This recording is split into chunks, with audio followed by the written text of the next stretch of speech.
الطفلة اللي قدامكم دي تم الاعتداء عليها، والأصعب من ده كله إن اللي عمل فيها كده ما كانش غريب، دول أقرب الناس ليها، أبوها وجدها. لكن الحقيقة اللي اتكشفت بعد كده كانت أبشع بكتير.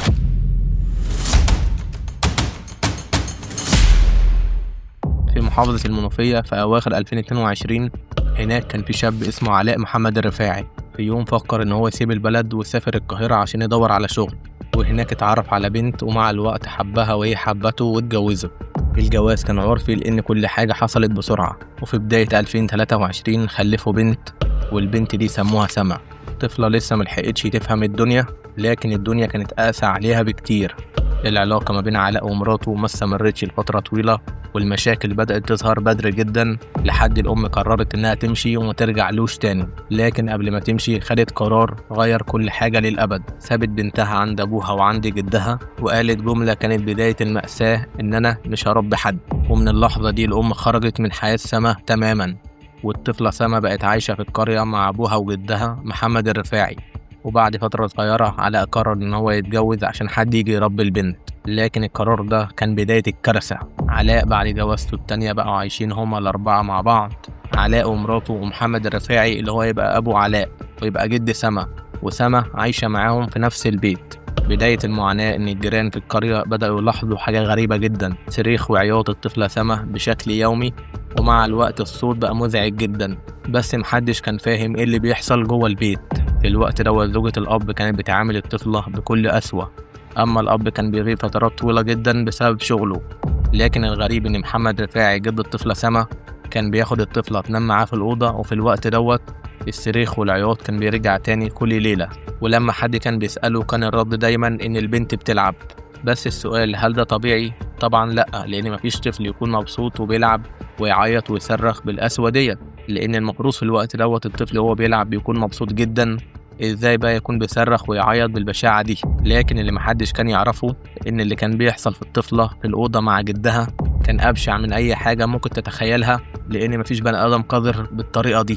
في يوم كالعادة الجد محمد رفاعي نايم وكان في حضنه الطفلة سما، ومع أول النهار حاول كتير إن هو يصحي سما، لكن ما كانش فيه أي رد، لأن سما في الوقت كانت فرقت الحياة.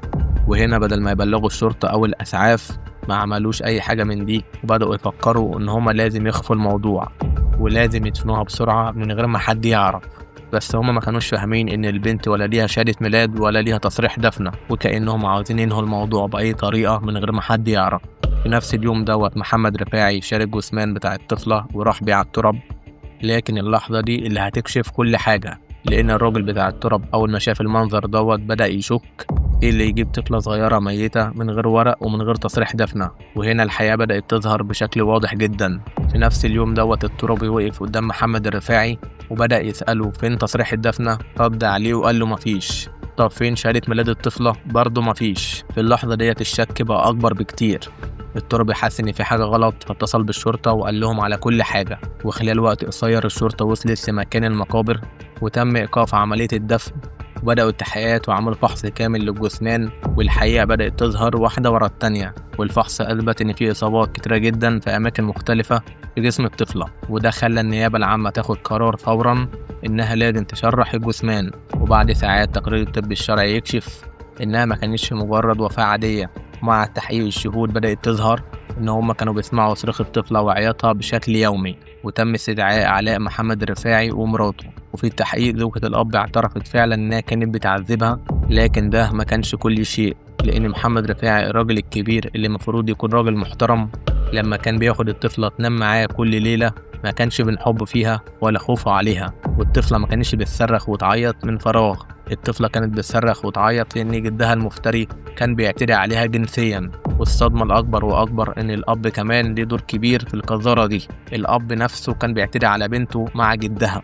ومع تقرير الطب الشرعي اكتشفوا الحقيقة الكاملة: الطفلة ما كانتش بس ضحية تعذيب، لكن كانت ضحية جريمة كانت أبشع من كده بكتير. ولما عملوا تحليل الDNA جاب الصدمة الكبيرة إن علاء محمد الرفاعي ما طلعش الأب الحقيقي للطفلة سما. وفي اللحظة كل خيوط القضية اتجمعت والصورة بقت واضحة جدا.